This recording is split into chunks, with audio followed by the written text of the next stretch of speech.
Policies to know before you buy Starbucks gift cards. Hey everyone, I'm here to assist you today without any delay. Let's jump right in. First one is loading value on your card. In the United States and Canada, you can load value on your Starbucks card by visiting any participating stores. Or you can go to the website or call the Starbucks representative number from your country. There may be delay from time you pay the amount to be loaded onto your Starbucks. So make sure you wait for some time before it loads. Also, you may not have more than $500 in value on any of your Starbucks cards. In another, you can simply get promotional programs from time to time.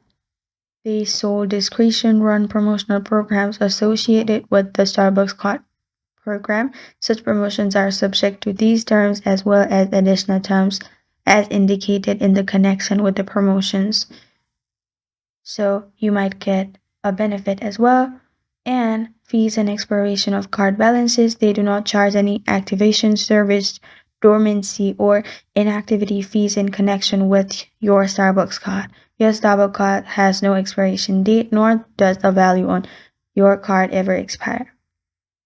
Also, Starbucks cards that are also merchandise are bundled with merchandise such that the purchase price of the bundle item is equal to the dollar value loaded on to the Starbucks card. And these are the policies to know before you buy Starbucks gift card. Thank you for joining me today. If this video helps you out, please leave a like and subscribe for more. Got a question or want to suggest a topic? Comment below. Thank you for watching.